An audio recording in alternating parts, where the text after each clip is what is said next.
Welcome, everybody. It's January the 23rd, 2026. This is going to be episode number 81 of Into the Fire. It's pre-recorded, but I know that there's a room full of people in the audience that are checking us out, and I appreciate that.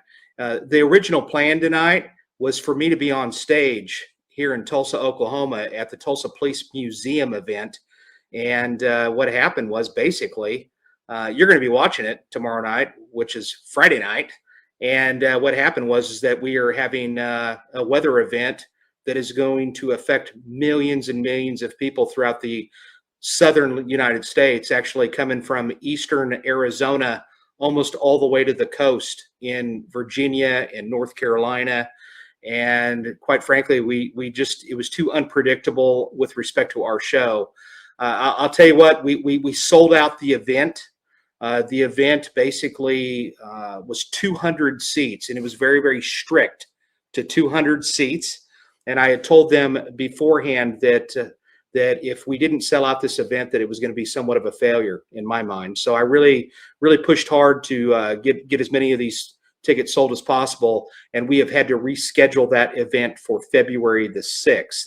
And there's the little flyer. If you go to my Detective Jason White YouTube page, or if you go to Detective Jason White YouTube, my Instagram, or you go to my Detective Jason White Facebook page, you will be able to find additional information in reference to that, as well as the Tulsa Police Museum Facebook page. And there is a tremendous amount of information in reference to their museum, their effort, nevertheless, etc. February the 6th, we're going to redo this. It was postponed till February the 6th. And I will tell you this, if you're interested in going, even though the event is sold out, trust me, email the museum. If you go to their Facebook page, you can email them. There's an email link there. If you email them, just let them know that you're interested, and you never know, they might be able to work something out. I will caution people, though, I will caution you about this. Don't fall for signing up or somebody going, hey, I've got tickets for sale, reach out to me, that kind of jazz. You need to do that it's okay to communicate, say, hey, whatever, what's your name? But you need to communicate directly with the museum, because believe it or not, there are scammers out there that are looking for ways to rip you off. And it happened once when I was speaking at the U.S. Marshal Museum in Arkansas. So do not fall for that. So what I would recommend is just go to their email page, go to their email from their Facebook page, and just let them know that you're interested. They can put you on a list. And if somebody cancels or they're looking to get rid of their tickets because of scheduling, then that might be your way to join us. And I've already been able to help a couple of people today to do that. So tonight's going to be a very, very special guest. I'm really looking forward to having him on.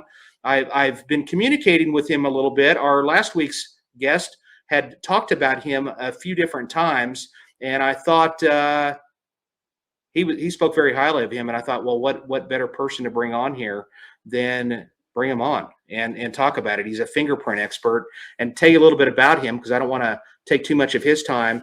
Basically, Brian O'Hara he basically runs a forensic consulting firm, and he'll talk a little bit about that. But he is highly experienced and a certified latent print examiner, certified by the International Association of Identification, with over 41 years of experience in crime scene investigation.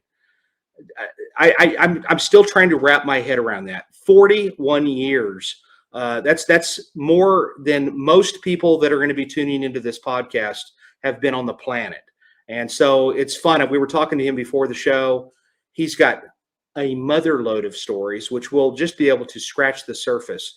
But not only does he have a tremendous amount of experience in crime scene investigation, but also forensic analysis and evidence examination.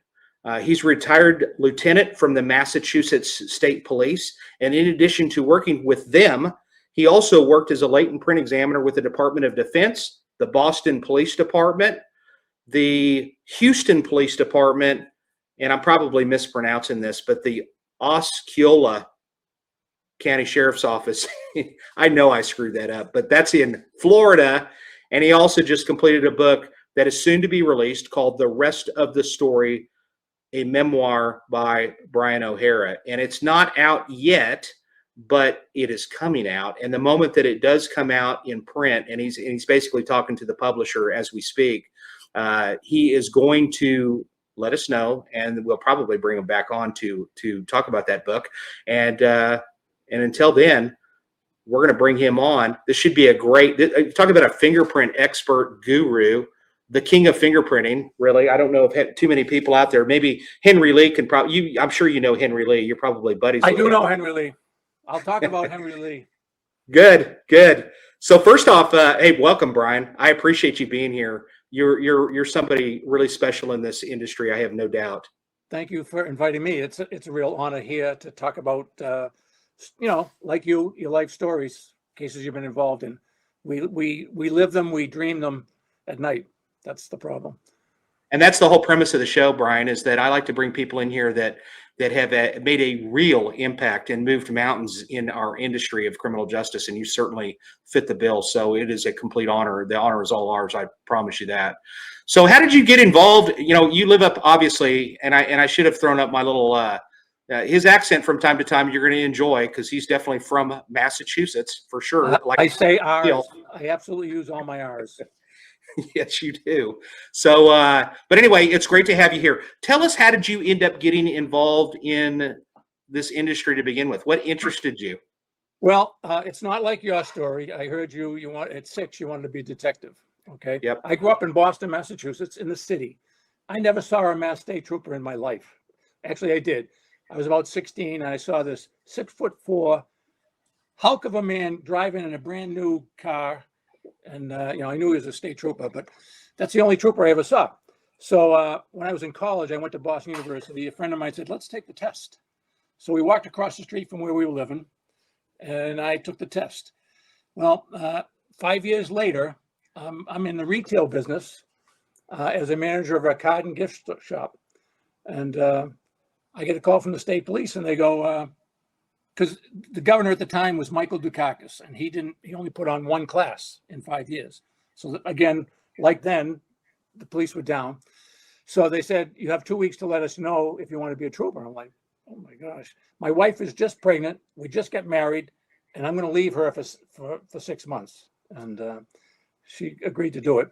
Actually, it was the best thing that ever could happen. Anyway, I did 2.5 years on the road.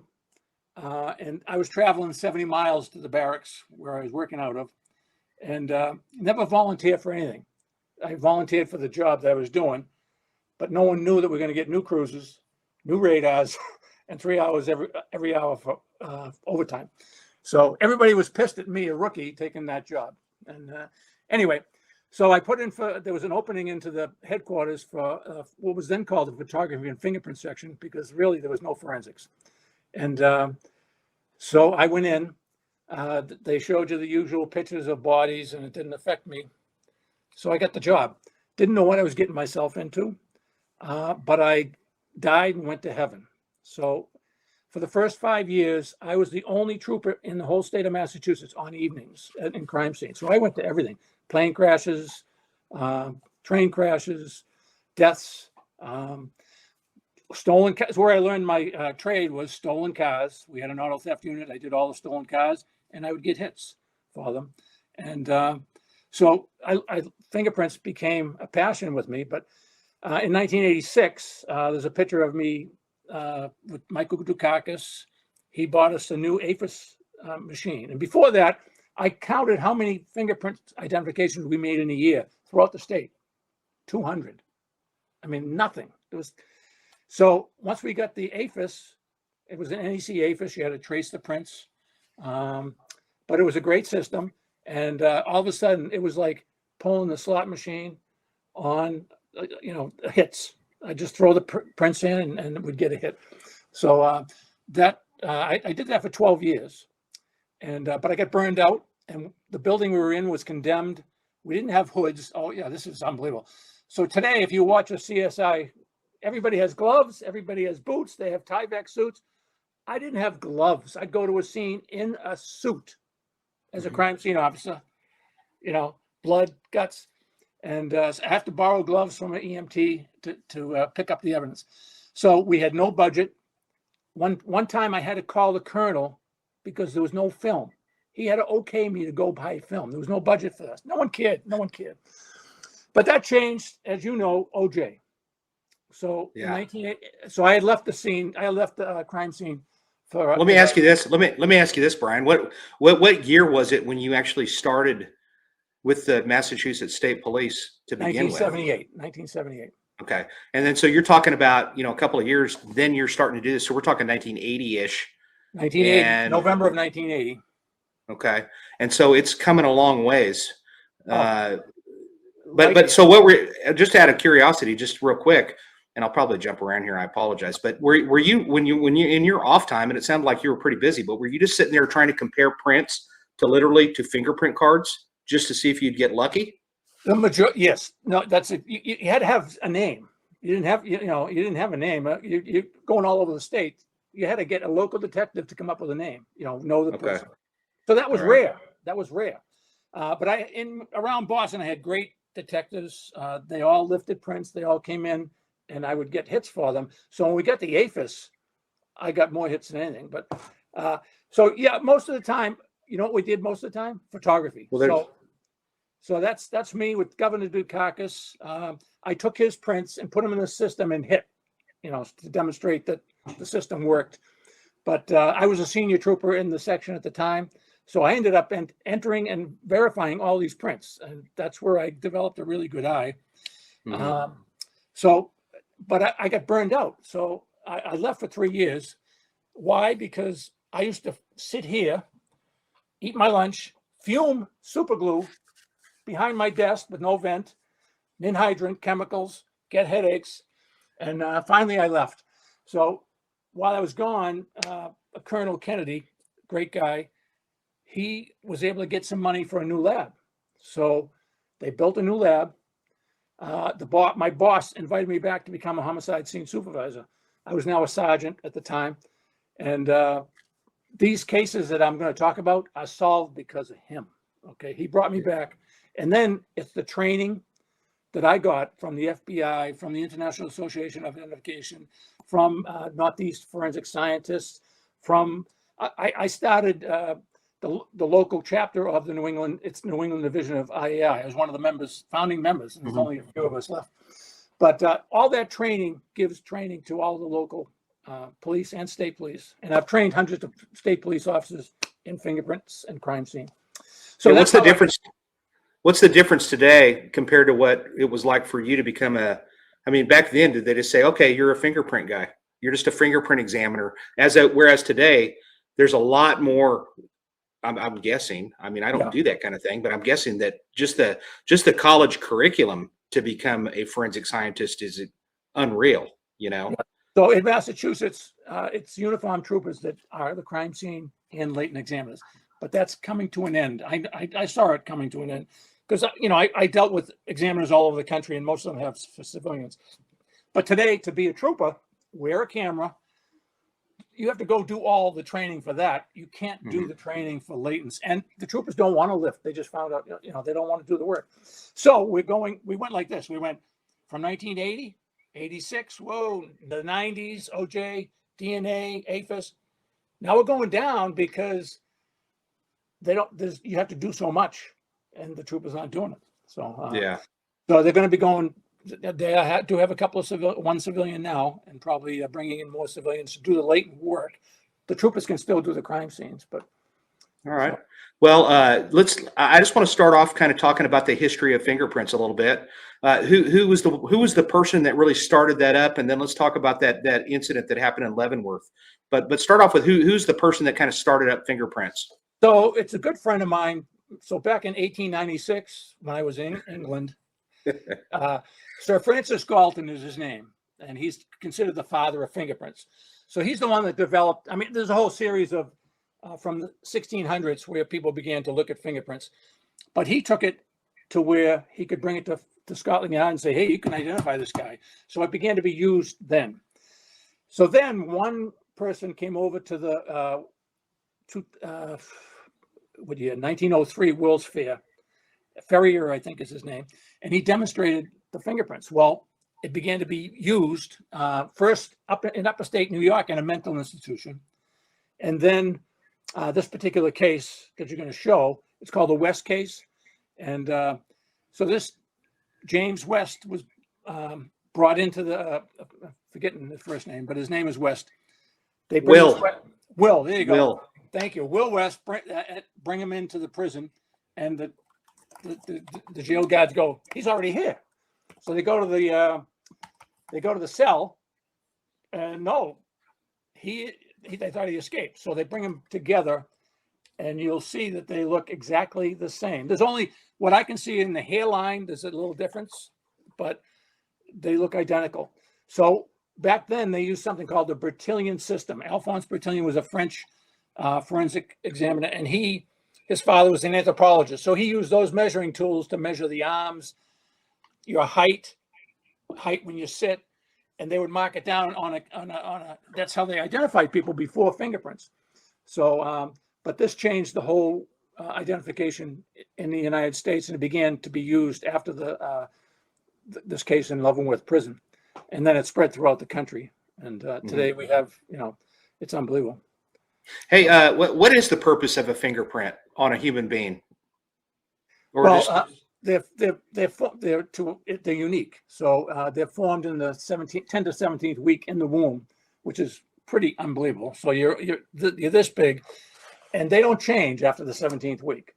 So that's why we can say fingerprints are unique, and they're only yours. And because the ridges on the fingerprints come out at different times. As you're growing, one ridge comes over here, one comes over there, and the patterns are formed at different times. Some people are arches, some people are whorls, depends on how you grow in the mother's womb. But yeah. So and what is that? What does it actually do for us? These fingerprints that we have, the ridges. It's called friction skin, and it's the only way we can grab stuff. You can't grab stuff with your calf, but you can hold on to the things. So when someone touches a surface, they leave behind an impression. The impression is made up of 98% water. So you're always perspiring. You wipe it off, more perspiration comes out. But everybody thinks, oh, he touched that. There's a fingerprint there. No, doesn't mean there's a fingerprint. It depends on the surface, how much pressure. Like a lot of people use a lot of salt. So they may leave more salts in their fingerprint or fats. There might be fats. And these are different substances chemicals that we can bring out in a fingerprint later on. And that's how the science is developed. Back when I started in 1980, it was like I was in 1896. We had white powder and black powder and a brush. I'd go to a scene and that's all I had. There was no lights. There was no, I wasn't even trained in foot tracks. I asked the senior trooper one day, I said, who does foot tracks? And you may have experienced the same thing. He goes, it's not our job. He was a lazy, no good son of a gun. I paid no attention to him. And I began to learn about foot tracks on my own. And one of these cases in the book became crucial because I cast a foot track and with dental stone. Have you ever used dental stone when you were in? Yeah. Well, no, I did. We did it very, very rarely. We did, and I've heard that the reason why we used it is because it sets real quick, like 30 minutes or something along those lines, 30 to 40 minutes, right?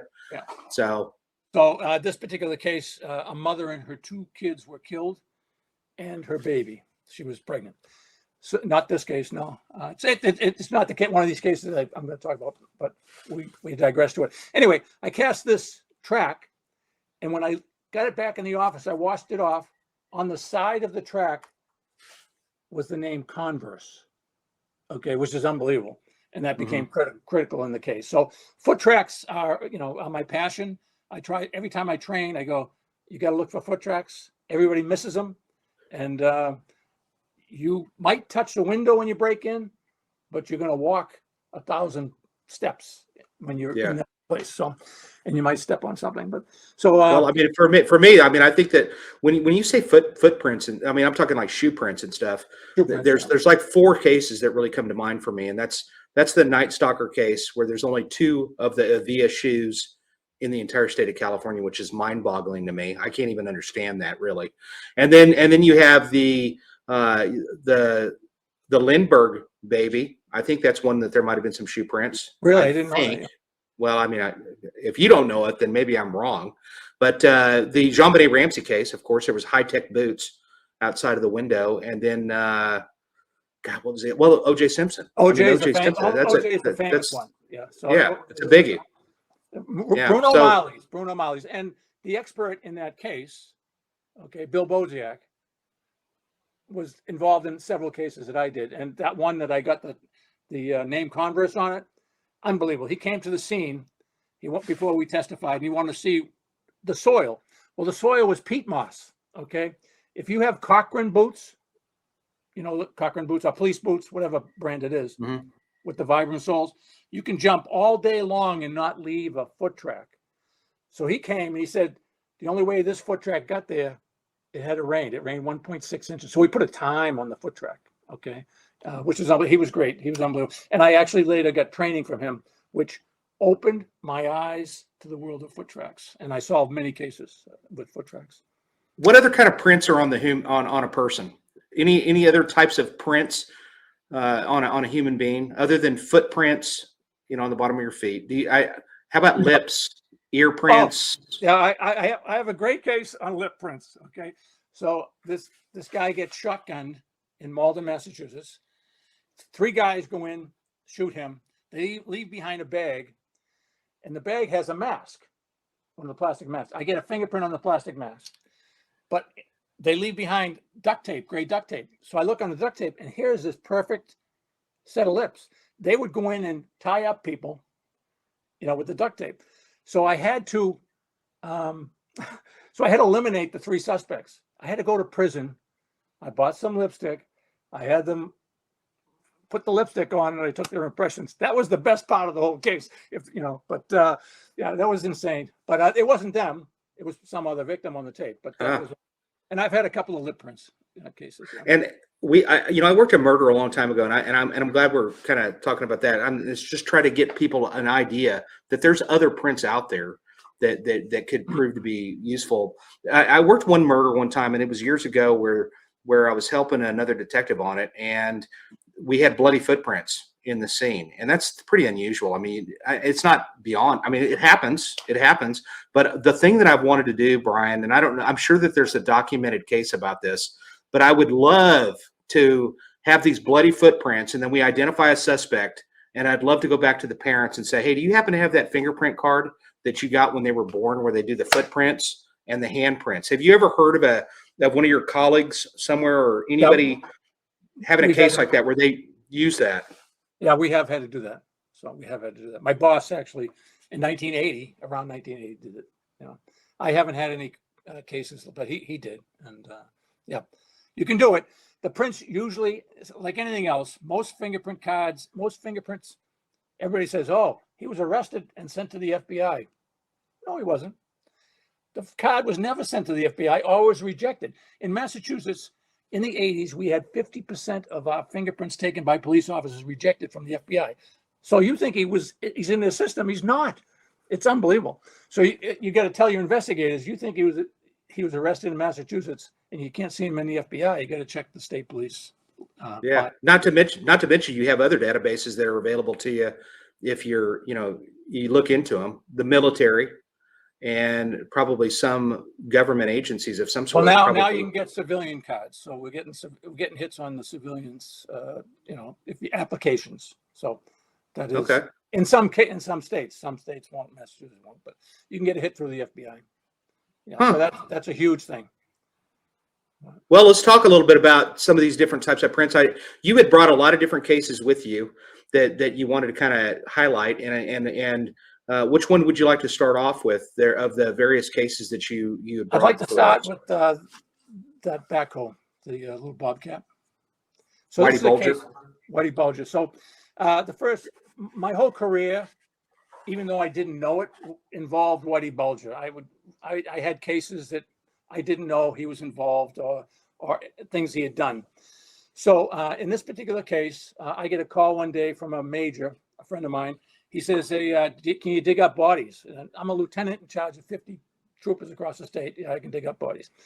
So, but I don't know what I'm getting involved in. Okay. So he says, Jack O'Malley, who's another friend, is a detective lieutenant, is going to call me. And these are the real Freilich,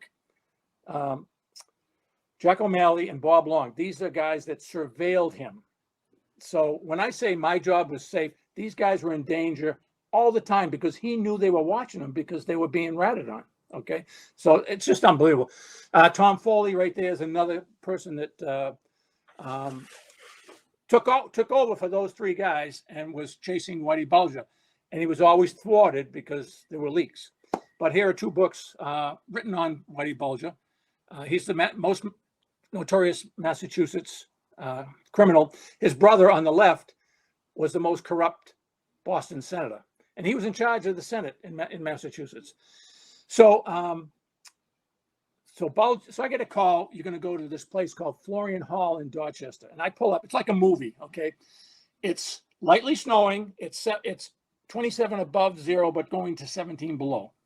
So I pull up in my little 1986 Chevy, and he pulls up, roll down the windows, and he tells me, Brian, in about 20 minutes, an SUV is going to come up, and a guy's going to show you where they buried 3 bodies. Well, I've looked for bodies. It's very difficult to find bodies unless they know exactly where it is. So the SUV pulls up, out gets this good-looking guy in chains, handcuffs, and Jack says, hey, Kevin, show Brian where you buried the bodies. And I'm like, what? I'm out-of-body experience. This is Kevin Weeks. He is Whitey Bulger's right-hand man, okay? Now, Whitey Bulger was convicted of 11 murders, charged with 19, possibly up to 80. And when I tell you what happens in this story, you'll think maybe there's some more. So he walks to the back of this Florian Hall. Now, Florian Hall, I grew up in Boston. My sister got married in this hall. I know it very well. So here I am walking back. He goes, well, I could see the front door of the Florian Hall, and it was right about here, but there was a big tree. So anyway, I take pictures of it, and I call this anthropologist working at the ME's office, Anne-Marie Myers, fantastic anthropologist. We're having a snowstorm. She's in Gloucester. She's an hour and plus away. She has a 10-year-old son. I said, Anne-Marie, we got to dig tonight. She goes, can we do it tomorrow? I said, no. I said, it's going to freeze. The ground will be frozen. And we'll have to put a trooper here for the next 6 months to guard this area. So I had troopers pick her up. They came. Within an hour, we had a backhoe and a bobcat. She told the earth mover to take 4 feet off the ground where this guy said. We hit a tree. We hit a tree right here. Okay, so we know we're in the right area. The bobcat operator gets in the bobcat, and he goes over one spot.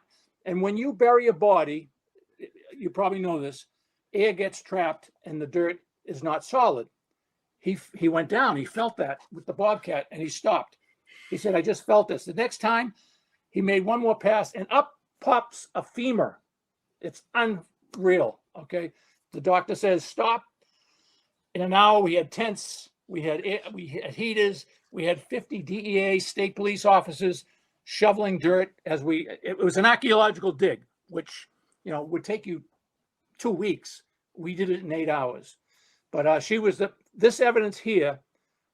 Now, Whitey Bulger had never been charged with any crimes, no physical evidence, no forensic evidence. The forensic evidence in this case are what led to his, and Anne-Marie's testimony led to his conviction. So that was, and later on, in the back of the book, I go through all the cases that I actually had with Bulger. But this is, for me, you heard of John Dillinger, you heard of Al Capone, great, well, he is our greatest gangster. Well, I identified his print, okay? So what happened was, that's it, yep, that's him, that's the fingerprint on a Band-Aid. Lieutenant Tim Luce, he was a sergeant at the time, brought me this Band-Aid that he took out, that he found in a car that Bulger drove around for 3 years. Now, we had no DNA, and we didn't know where he was. So one night I get a call. The chemist opened up the Band-Aid. He said, I think there's a fingerprint here. So I had someone go out and look at it. And he said, yeah, the fingerprint's viable. So I took Bulger's card and I drove 2 hours to the lab that had the Band-Aid, and I identified his print. So for me, that is one of the greatest cases in fingerprints that I had. I was going to testify in the trial. I had retired, but they didn't call me because they only used the anthropologist and the guys that ratted on him, Kevin Weeks, John Just in Martin. case nobody, there's people that are listening to this.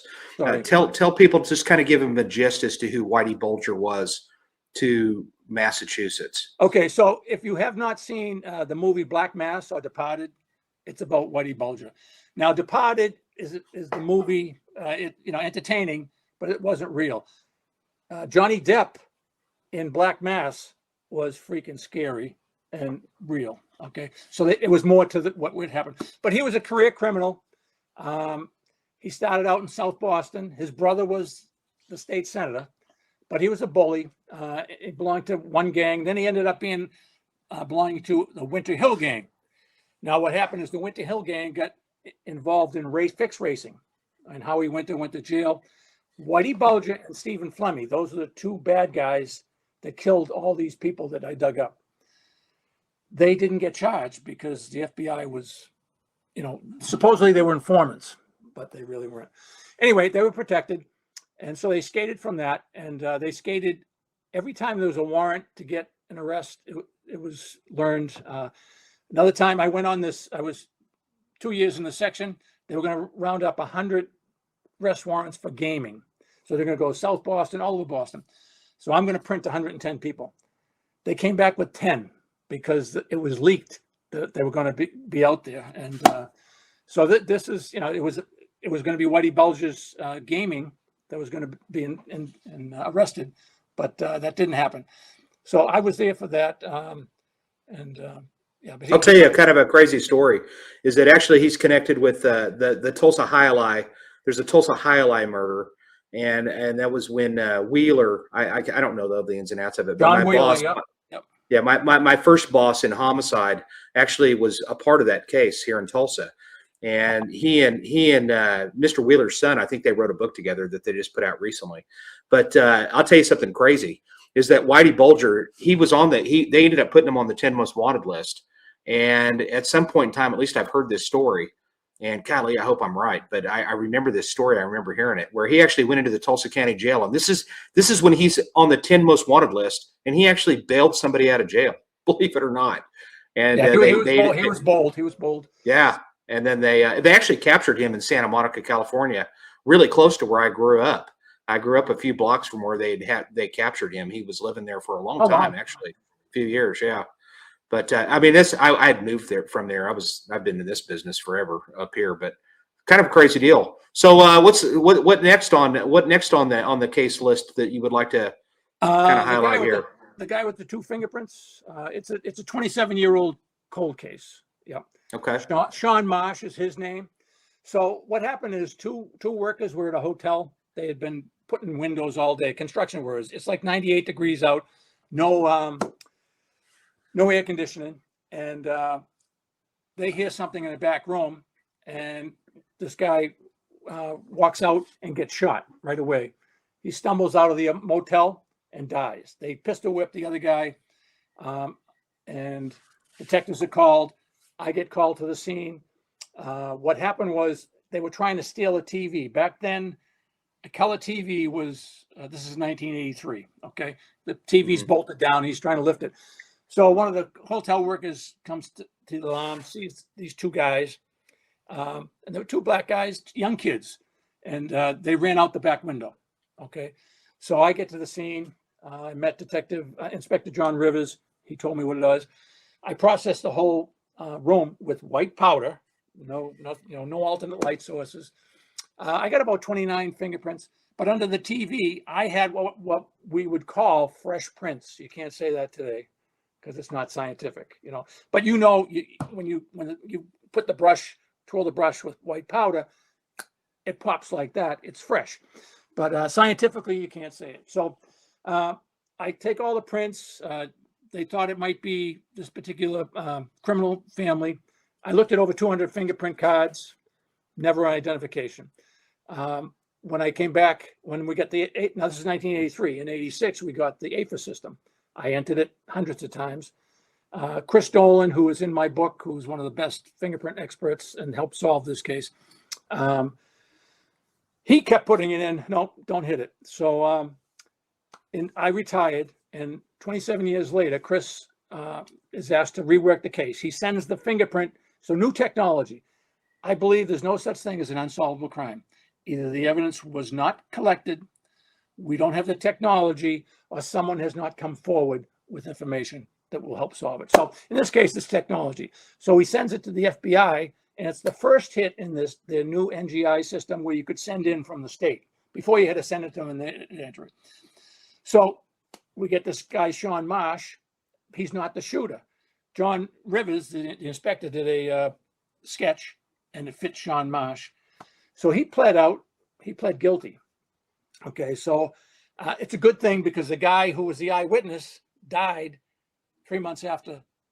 So the case would be more difficult to prove without, and there's never enough evidence.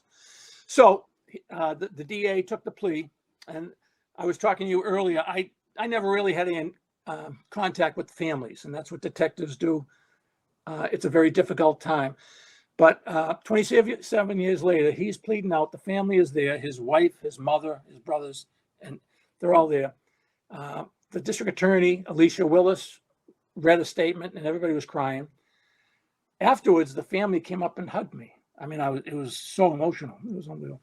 So to have that impact, and Chris Dolan ended up getting, you can see it, it's 2014 hit of the year by the FBI. He was given the award because you have to not only have to identify it, you have to get a conviction. So this guy was a pimp.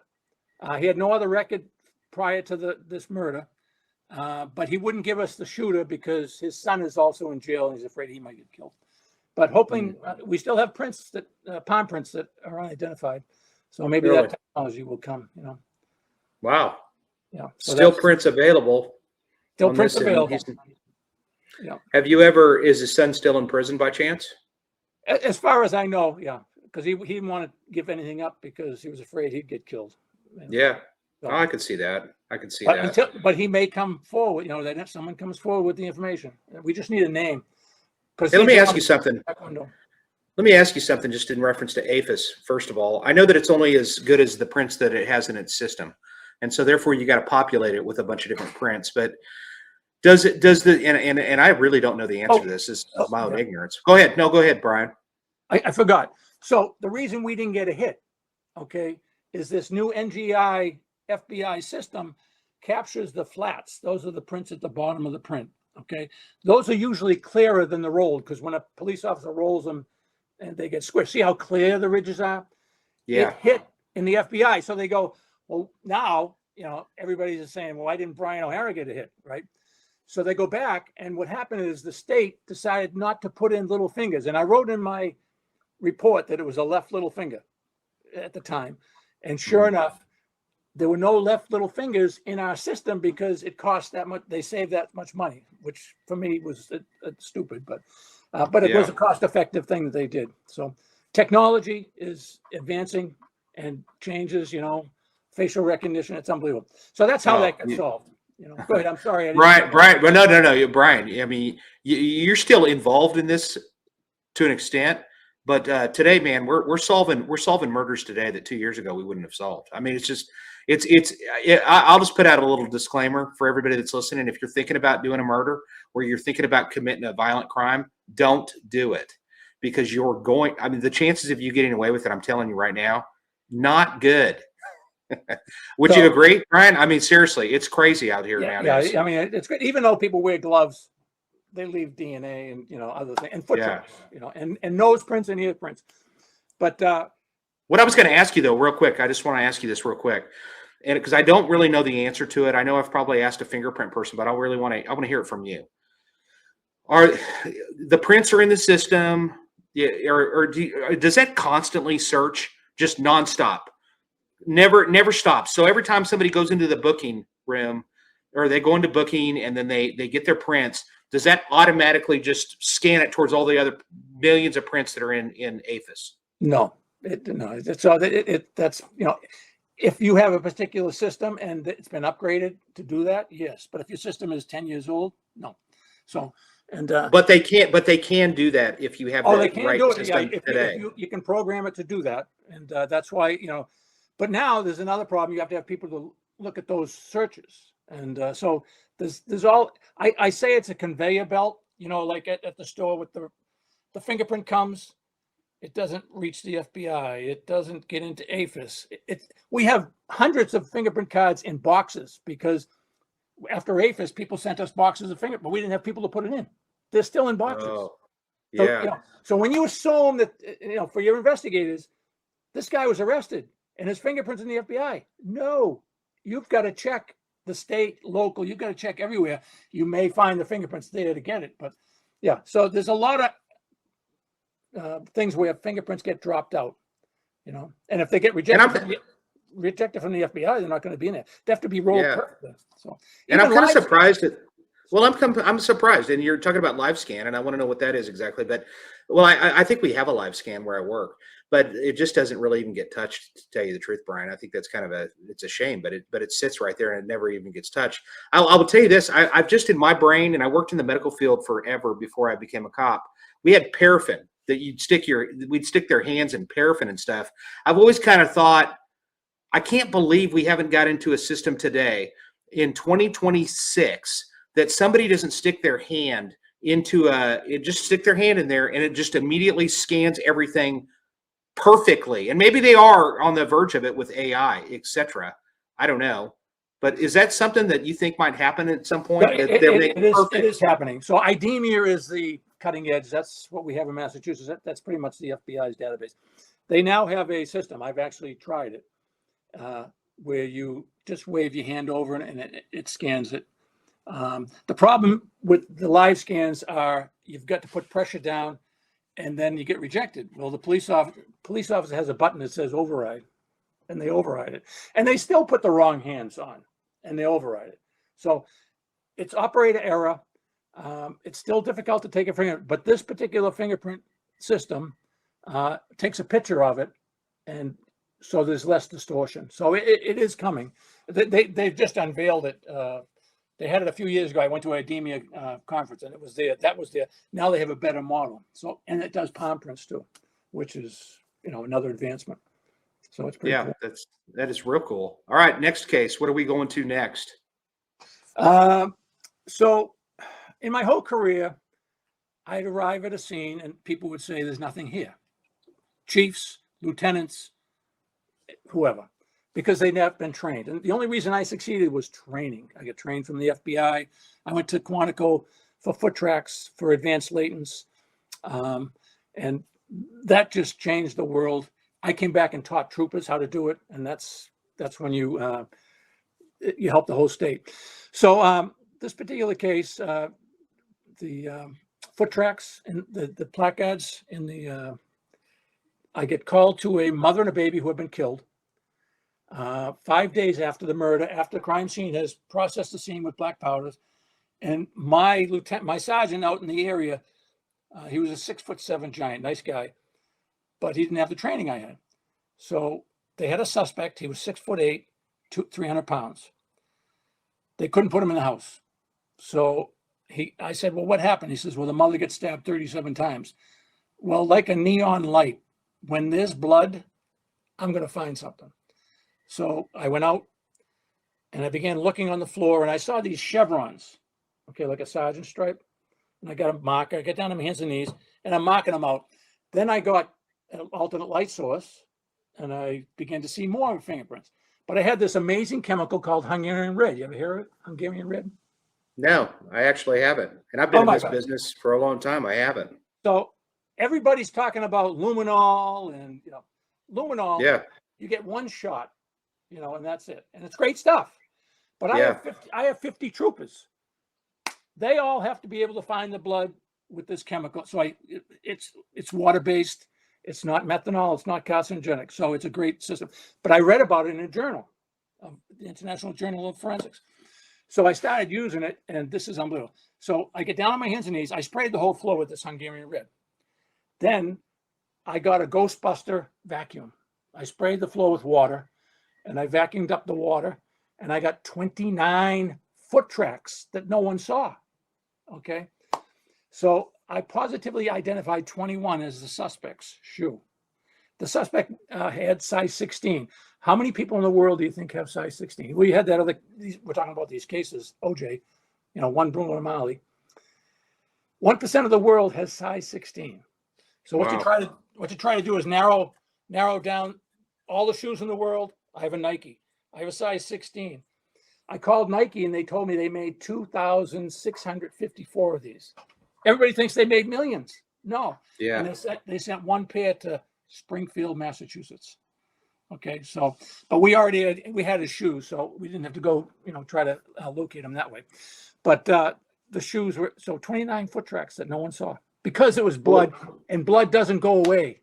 Blood doesn't. You can have 100 police officers walk on the blood, but the blood is dried into the wood. It was wood. Just remember this because it's phenomenal stuff. So, well, I want to know about this. Well, tell me a little bit more about this Hungarian red, just real quick. What does it actually do? It reacts with the proteins in blood. So you use a leucocrystal-violet. It's another great chemical, but that reacts with the heme, and so that tells you it's blood. Okay, but with the Hungarian red, there's 5 steps that you can use. Okay, so you spray it, and it becomes visible. Then you use an alternate light source, and it becomes black. Then you can lift it with a gel lifter, a white gel lifter. Use the alternate light source, it becomes orange. So you have all these steps where it may get better, and so it's one of the best. For me, it was.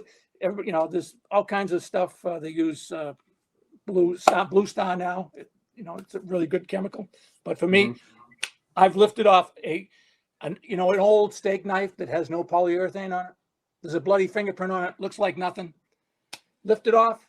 You get rid of the serration of the wood, and I identified that as a suspect's print. So it really is phenomenal. In 1987, I started using it.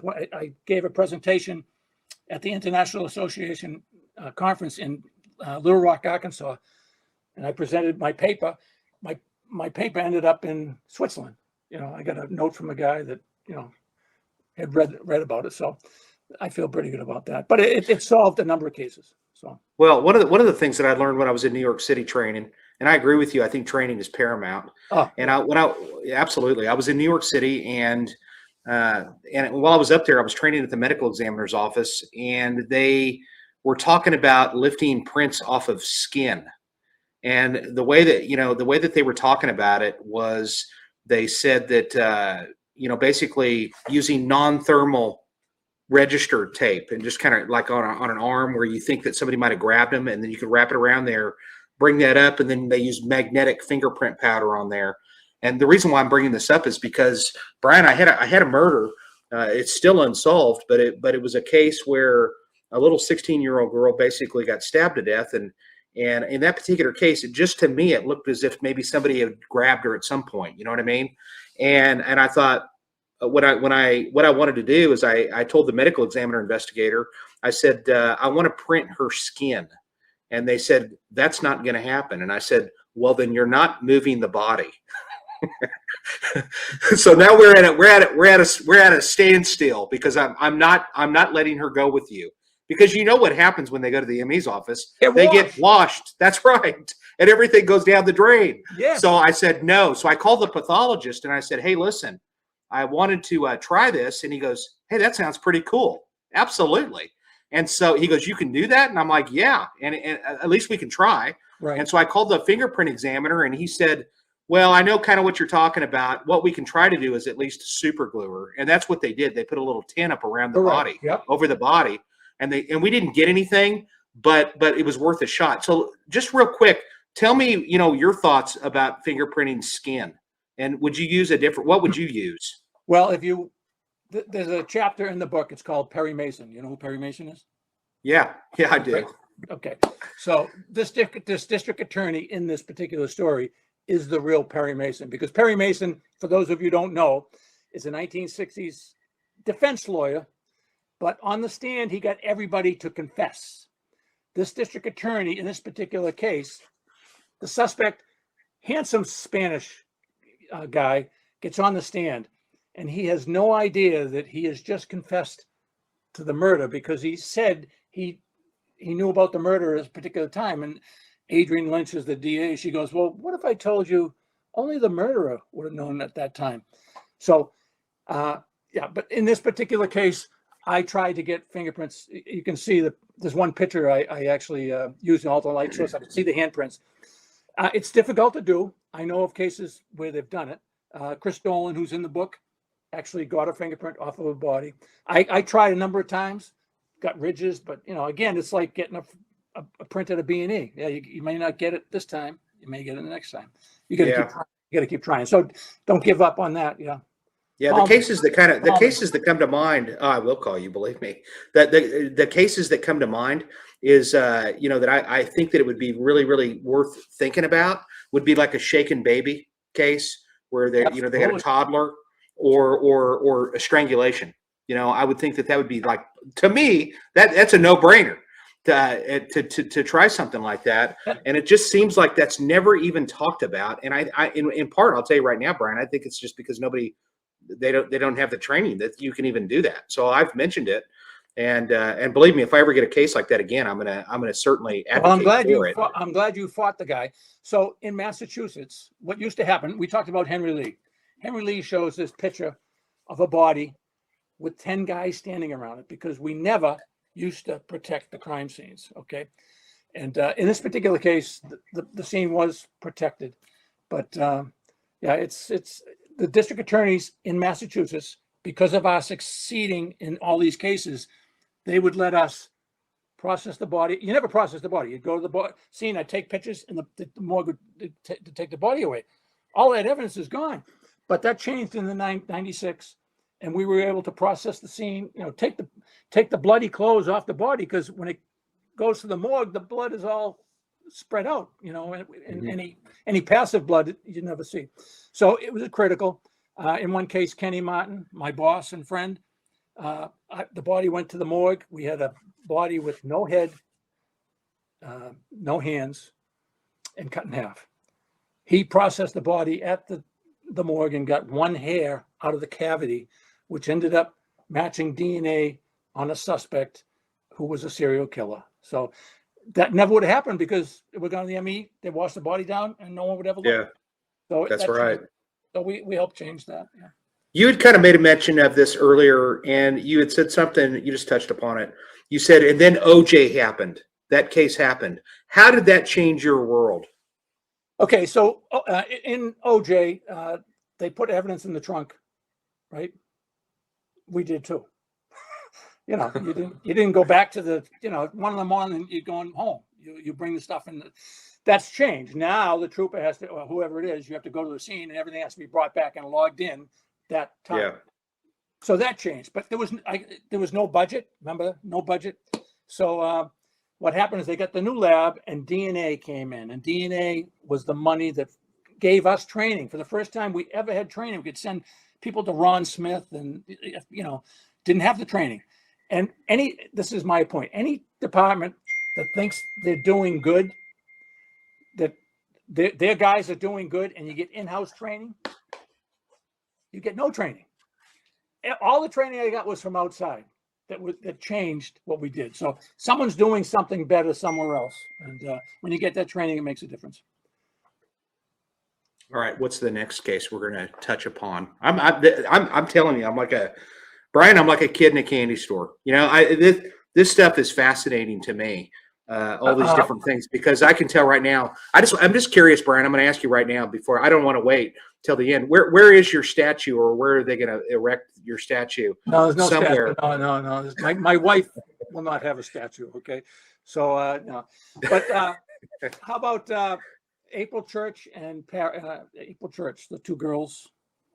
This is a tire track case. Very sad case. So these young girls were going to testify against a low-life guy. There was a friend of that they were living with. He had raped their girlfriend, but they were going to testify. So he picked them up, then he bludgeoned them to death, took them to a wooded area where there was a firing range. He had a double axle pickup truck and he had 6 tires on the track, on the thing. And when he drove into the firing range, he had to go through a little ravine, water, mud, my friend. Okay. And I had gone to the FBI, I had taken this tire course, which is phenomenal. So I go to the scene and I see all these tire tracks. Well, it's a lot of work. So, and everybody's concerned about overtime, right? I called out 10 troopers from crime scene because we needed to mix we needed a photograph. There was so much evidence. We worked all day. I sent the stuff down to the FBI, and the FBI examiner, Sandy Weismer, I took the course with her. She examined it. She matched 5 of those tires with the actual truck. Well, that's like a fingerprint match. Okay. It's so unique. She actually was able to find one tire that was made at this Pete's Pete's Tire Barn in Athol, Mass. That's how there's a lot of information in tires and no one knows it. But that's a particular case where tires help solve this case. And well, hang on a minute. How did they track this one tire to that place? You get the DOT numbers on the side. They're important. So they were able to get that number, and it was made by that particular. It was a retread. So the retread has to register the tires. Yeah. And that's how they did it. Oh, well, here's another case. And we talked about this. This is a case where the suspect has no emotion. Okay. So a beautiful young lady has been murdered. This guy's name is Beldotti. It's his house. And the girl who was married is his best friend's wife. And she's working in there as a secretary or administrator, whatever she wants. Anyway, he calls the police and says he came home. He went out to get a drink, came home and found her. He left for a half hour. Well, she's nude. Parts of her body have been cut out. It was unbelievable. But when I walk in, I see this guy sitting on the stairs and there's no emotion. And we talked about this. I have a number of cases where what they're trying to do is, what's my next step? When the murderer is trying to think about what he's doing, no emotion. And so I go in and I process the scene. He had taken plastic bags. He was going to try to take her out, but we found out the body's too heavy. So she had plastic bags around her waist, over her head. Fireman comes in, lifts it. His fingerprints I got on the bag. Another trooper who went in front of me, he was the lead trooper, investigator. He looked into a bag that contained her clothes. I got his fingerprints because we didn't have gloves, right? So, and it shouldn't have been touching anything anyway. But so now I get these a box of Glad bags, and they're coming out of the box. 1, 2, 3. So I process them, and on one of them I get this big toe print. This is not the print it is. It's the ball of the foot. But I got like 3 or 4 prints. This was the best one. So I'm back at the lab and I'm like, this isn't a fingerprint. I'm like, so I had one of my colleagues take off her shoes. I inked her and they said, this is a footprint. So I ended up going to jail, getting his footprint and identifying his print. So so that's another forensics that is out there. And that's the only one that, came. But you talk about cold cases in this book. I'll just say I am still in it. So I've been retired 18 years, but last year I testified in the oldest fingerprint case, 50 years, that was solved with a fingerprint case, with a fingerprint. And my boss, who I went in 1980, is the guy who lifted the print. But pretty amazing stuff. So was it a recent solve? It's one of those where someone came forward. So we identified the print. It was what I call a Helen Keller. You know who Helen Keller is? Yeah. She was deaf. It was brilliant. And she started Braille. But someone who's blind could see this print. That's how. Oh, blind. Yeah. Okay. So she's deaf and blind, right? Deaf and blind. But not trying to, she was brilliant, a brilliant person. But so like a trooper who comes in the first day and I train him could identify this print after 10 minutes. Anyway, so we take the print. I give it to this kid, Chris Dolan, who's a civilian, later becomes a trooper. He sends it to the FBI and we get a hit. And so the guy was in our system files, but he was not in the APHIS because he was arrested in the 60s. So in 86, they took so many cards, 400,000, and his wasn't in there. But he was in the FBI. So detectives go talk to him, and they ask him, what's the question? What's the one question you're going to ask someone when you get a fingerprint? Have you ever been there? Yeah. He said, nope, never been to Bedford, Mass. Thank you, home run. Except you can't convict on a fingerprint alone. So they have nothing else. They don't move forward. They go back and interview him 5 years later. And now the murder is of a woman who was a bank president's wife. She's found in a home, beaten and stabbed. Her car is stolen. The fingerprint is found on the outside of the vehicle. But now they go back to this this guy who committed that we get the fingerprint on, and they talk to him, and he goes, well, I wasn't there, but I was asked. It was a mafia hit. He goes, my cousin asked me to go with him. Now he's implicating himself in the murder. Yeah. He doesn't know we have a fingerprint. They still don't have enough to go forward. So in 2022, new detectives, new cold case squad, they go out and interview everybody this guy ever worked with. And this, you talked about it's footwork, it's police work. And they talked to a woman who used to dumpster dive for checks for him. He was a check casher, a forger. And she said he carried a knife and told her that he had stabbed someone. So that was enough. Went forward, and he was convicted last year. So still making a difference. That's great. Are you still getting called to go to court? I have another case. I just testified in March. It's a 47-year-old homicide. And wow. So, yeah. So they're still calling me, and that's another great case. It's yet to go forward, but the guy is in jail. The guy's in jail. And it was a case. Oh, I'll tell you, Chris Dolan, in the book, you read about him. He's unbelievable. So he went through, in another case that I don't have in this, he went through 12,000 fingerprints manually, and he found the fingerprint. All right. This case, he went through 75,000 manually. We knew it was a left thumb. So that was easy to go through, but still, no one's going to do that except for Chris. Guess what? He didn't get a hit. And now he was going to go to Springfield PD, which is our largest city west of Boston. And he was going to go through this system, but he wouldn't have found him. What happened was a mafia guy died. The funeral director called the DA and said, hey, try this name, Billy Jones, or whatever his name is. They go, has never been arrested, but he had a taxi print. He was a taxi driver. So they took his prints, civilian prints. It was him. So he's 71. He's got no legs. They went down to Florida and found him, but then brought him back. Wow.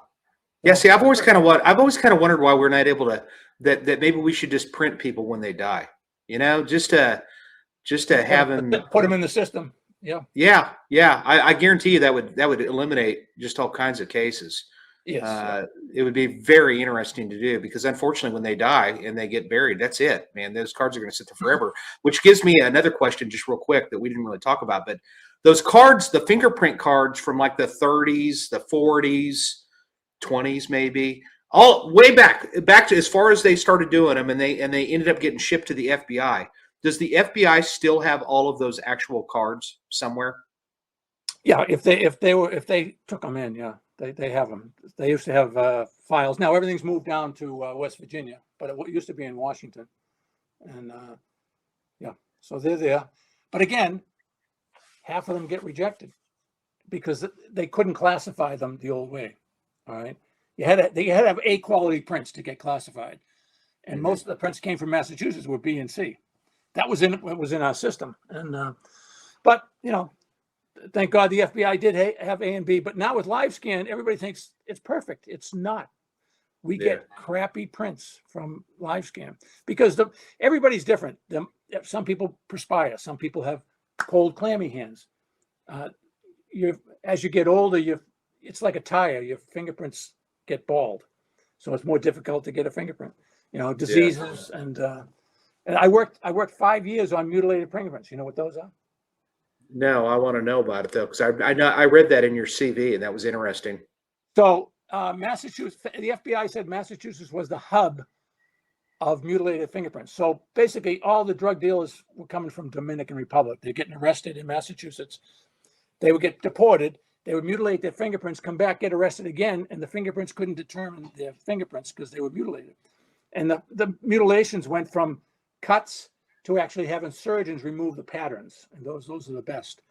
But I spent 5 years. I started with 100. I ended up with over 600. Those 600 were responsible for 3,500 arrests, and not to count all the court appearances, right? It's just so people trying to hide their fingerprints, like what's going on now with immigration, is insane. So, just out of curiosity, how does a surgeon remove the prints? Is it like dermablation or just no? They cut the print, the core of the print out that has deltas, so they pull the skin tight, and you will see just a line, and you'd say, "Oh, that's live scan." No, it's because they were mutilated, and it's pretty unbelievable stuff. But we had the most fingerprints that the FBI had, so I went around the country trying to find, like Arizona. So a friend of mine went to teach in Arizona. He asked the latent examiners there, "Are you seeing the mutilated prints?" They went, "What?" Now Arizona should know. California should know. Florida should know. I called Florida. Yeah, we know about them. We don't see them. You don't see them because you're not training your people to look for them. That's the bottom line. So, yeah. Well, I'm going to talk about this last case today. That one about the crabs, etc. I think that's an interesting one to kind of leave on, and then we'll save the others for when you come back and talk about your book. Because, quite frankly, I just sitting here talking to you, Brian, if you would be willing to, I think we need to have you back. I mean, down the line, because you're just you're an encyclopedia in just fingerprints, and that's not even your only specialty. You've got a lot of other. You know, when you were talking about the tire prints, I'm thinking of my cousin Vinny. You know what I mean? Right. And yeah, great movie. Yeah. So anyway, let's talk about that last case and start us off with telling us about that one, because that's just an interesting case that's unusual. Okay, so it's a case in Salem, Massachusetts. Martha Brailsford is the woman. She's out walking her dog. She meets this other guy. His name's Mamoni, and he is a liar, a cheat, an imposter. So he's working at Parker Brothers, Monopoly. Yeah. They're located in Salem, Mass. He's a so-called engineer, but he never got an engineering degree. He's a pilot. He never got he's almost DiCaprio, when he was the imposter. So everything in his life is a lie. Well, he has a big boat, a big sleuth, 28-foot sailboat, and he invites women out to go for a ride. And when he does, he takes off his clothes and tries to sexually assault them. We find this after. So Martha is married. Her husband's a ship captain, I think, and he's out of town. So she goes for a boat ride and never comes back. At A. O'Hara. People see her on the boat, and they get him into the station. He lies, never saw her, So I get called with a chemist to go look at the boat. We go over the boat. I look for fingerprints. I dust, it's all white. Well, what every ship captain does after he comes back is he washes the boat down. Yeah. But on the sail, my friend Bob Pino, the chemist, noted that there was possible blood stains, but he never could get any samples out of it. Anyway, my job, and this is a Bill Belichick, who's really off the radar now, but his job was just do your job. So my job, I took pictures of everything, distance, medium, and close. Well, one of my close-up shots, I didn't know it till I read there was a book written, and I'm reading the book, and one of the detectives had run into the district attorney and said, the picture Brian O'Hara took shows X marks the spot where the body was dumped. A fisherman had been out scalloping, picked her up, and she's hanging in the nets. So I get called back for that. Well, there's a picture here, is what she looked like. Show that picture of the body, Amanda. So all her skin was gone. The muscles were there, intact. The only thing that was there were her hands. This friction ridge we have on her hands. The crabs didn't eat that, or her feet. It was such a bizarre, murder. But around her waist was a red, white, and brilliant red, white, and blue diving belt. Guess what? The matching diving belt was on I photographed on his boat. And so his wife also dove. So they brought him in for questioning. He changed his stories. Then he fled. They actually, in the book, you read, in the book that was written about this, they actually contacted the famous witch from Salem, and she told them where he was, or where the body was, and where, allegedly anyway. So, Wow. but that's, so he was caught and convicted because of that belt that he left around her. He said he changed the story. He said she fell off the boat. Yeah, but her head was hit. She had been beaten and strangled. And That's crazy. And the weight belt. So, but the title of the chapter is "One Picture's Worth 1,000 Words."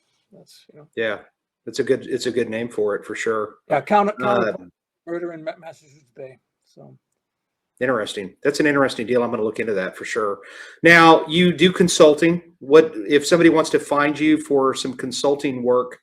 I know that I found you. Well, actually, I found you. Well, on LinkedIn, they can find me from Dave. I gave my email if anybody wants to do that, but it's O'Hara Forensic Consulting at outlook.com.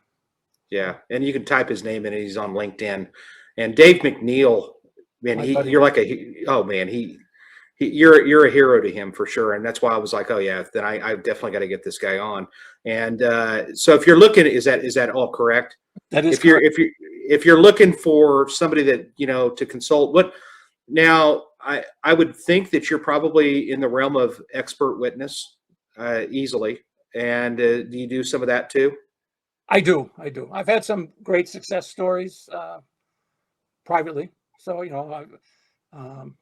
so I do that. People send me, I have a great art case that's going right now, but I won't talk about it at this point. But I'm not an artist, but I have an art case. It's pretty interesting. That is interesting. So that's right. You'll have to come back and tell us about that. Your book, let's show the picture of his book. That's, like I said, I want to send this, if you showed it earlier, the rest of the story, it's a memoir by Brian O'Hara.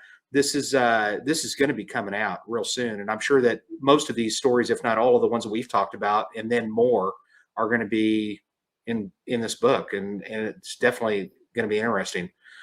One of the things that what was the reason for you writing this book, actually? Because you'd said something to me about this before. Yeah. So we have an amazing museum, and it's in Northborough, Massachusetts. I went there and I was like amazed at what they had, but they didn't have anything on forensics. They had one book on one particular case, which I was involved with, but none of the cases. So I talked to them about getting a video kiosk, so you can walk in like they do at a science museum, press this, and you get a Whitey Bulger or an Aaron Hernandez, the famous Patriot killer, or different cases that were there. So are you? Is that open to the public by chance? 2 days a week. They have open Saturdays and Tuesdays, and they give tours. They have the famous Norman Rockwell, where a trooper sitting at the bar with the little kid. That's the famous painting. But they really do it nice. They give tours, and so I want a forensic section because they don't. They have diving, they have horses, they have motorcycle, but nothing about forensics. And state police, since the 90s and before that, had done great work with fingerprints, foot tracks, tire tracks. So I want to get that message out there, and trying to get some other people to write. Anyway. I got to tell you, Brian, I've thoroughly enjoyed tonight. I've learned I a lot. appreciate it. I can't tell you. I mean, this is therapy for me, I guess. I'm old. No, seriously. Well, I'm getting old, but I tell you what, I'm a little obsessed with this kind of stuff, and I've learned more than one thing here tonight, and so I appreciate your time. I really do.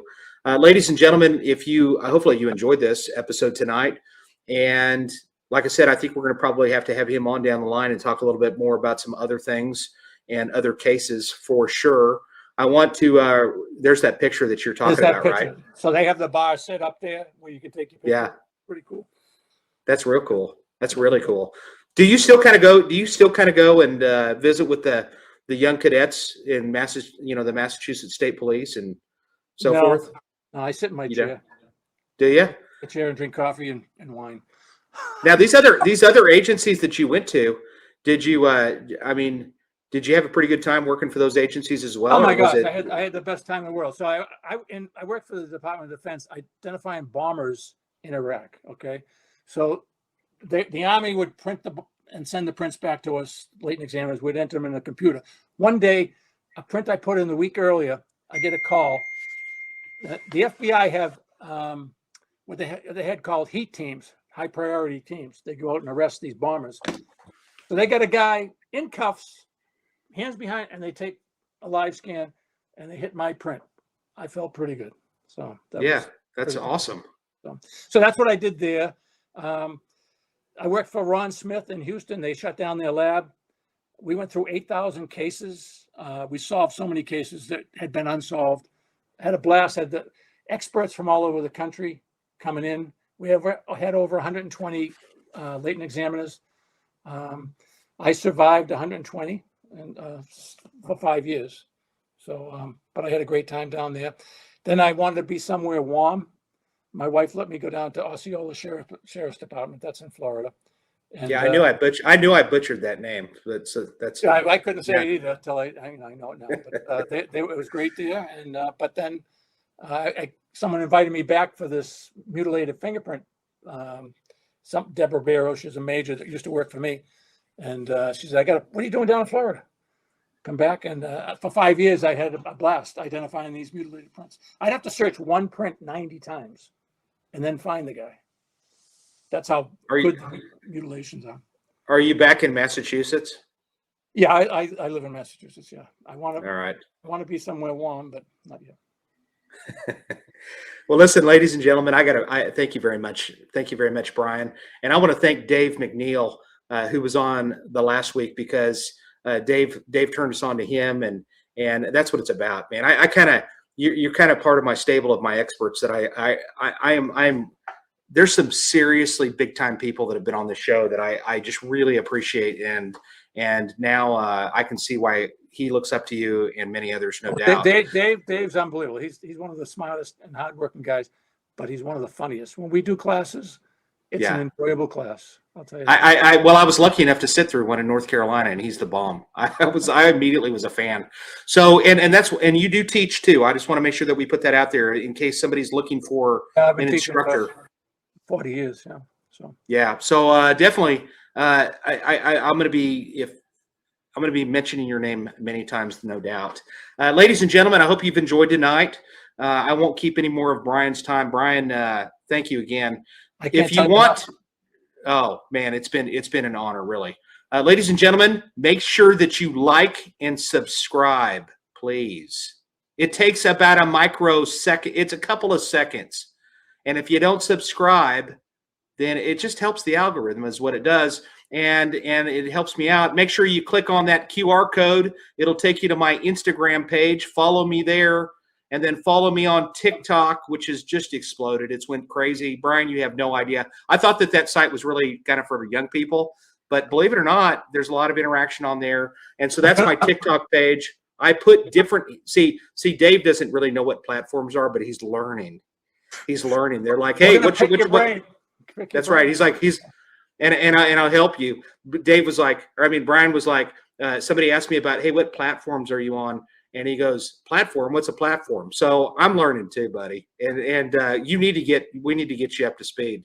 And so make sure that you follow me on TikTok and go to my Detective Jason White Facebook page and go ahead and follow me on that too. I actually interact with people. And I put different things on each one of them. So you're going to get a lot of bang for the buck. You can find a lot of different interesting things on each one of them. And I just like talking to people. So it's kind of a fun thing for me. And I like turning you on to good content like this. And so once again, I really do appreciate it. Check us out next week. Next week, I'm going to have somebody here from Beaumont, Texas, a homicide detective from Beaumont, Texas, who's going to talk about some guy's wife that was disposed of and he's going to get in real depth. It's a cold case that they were able to do a lot of tremendous work on, and they broke it. And Awesome. after I heard the story, it is awesome. I mean, their tenacity is impressive, and that's what I love. There are some shining stars throughout this country, and he is one of them. And that's why I'm really excited about that. And he's going to talk about that case, which just recently got adjudicated. So it's a fascinating case. So join us next week, and that's going to be January the 30th at 7 p.m. live Central Standard Time. And until you got any final thoughts, let us have it, Brian. And if not, we will take it out. You got anything else? God bless and help you with your cases. And I do appreciate you having me on. So Thank you so much. By the way, just real curious, if somebody's got a case that's just kind of one of those bizarre fingerprint, footprint, any kind of print kind of cases from tire tracks, etc., and they're law enforcement, I'm sure that they could probably reach out to you and you'd be willing to visit. Absolutely. Okay, good. Good to know. Ladies and gentlemen, thank you again. Amanda, it's good to have you back. She wasn't here last week and I was freaking out. And she's back now. So thank you, Amanda. I appreciate you being here. Great job as always. And until next week, take us out, Amanda.